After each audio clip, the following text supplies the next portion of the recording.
Good afternoon, I'm Celeste Kane. I'm really looking forward to today's speech and helping all of you learn not only the importance of the overhead squat assessment, but also how to perform one properly. Many of you might be wondering why the squat. In order to understand that, we must first take a look at the body as a kinetic chain. The kinetic chain theory describes how everything within the body is all interconnected like the links of a chain, and if one chain link in the chain is weak or broken, it can compromise the rest of the entirety of the chain.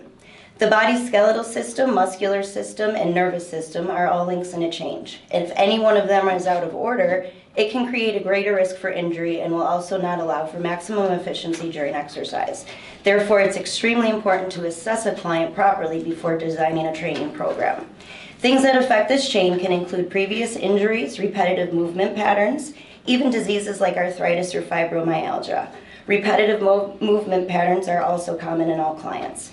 They are created by everyday movements that are done all the time, driving your car, having to hold the gas pedal down, sitting at work for extended hours of time, staring at a computer screen, carrying your child, and so on.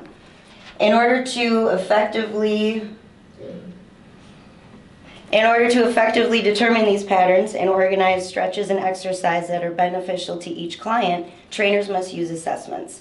One of the most useful and efficient assessments is the overhead squat assessment. Because this exercise requires the use of multiple muscles and proper posture, it allows the trainer to get a full view of any imbalances that may exist. To begin, you have your client stand comfortably, feet hip-width apart, shoulders down and relaxed, knees comfortable. As the client raises their arms above their head, they lower themselves into a squat, almost as if they're sitting into a chair.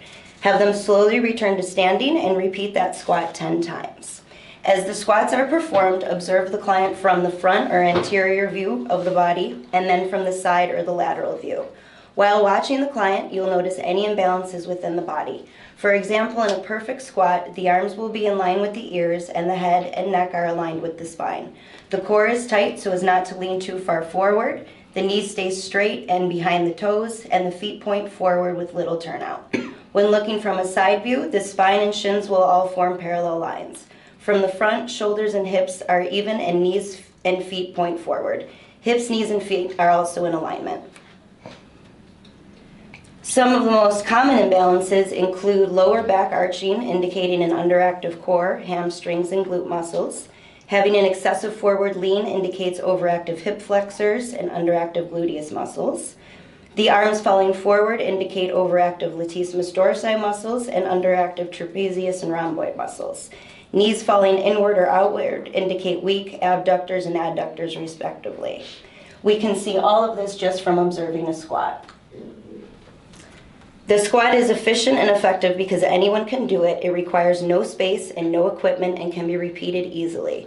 After observing the squat, a trainer can select stretches to loosen tight muscles and resistance exercises to strengthen weak muscles. With the kinetic chain in order, a client will see faster results and have less risk of injury. I hope you guys have enjoyed today's topic. I'll be available afterwards for any questions or comments. Celeste,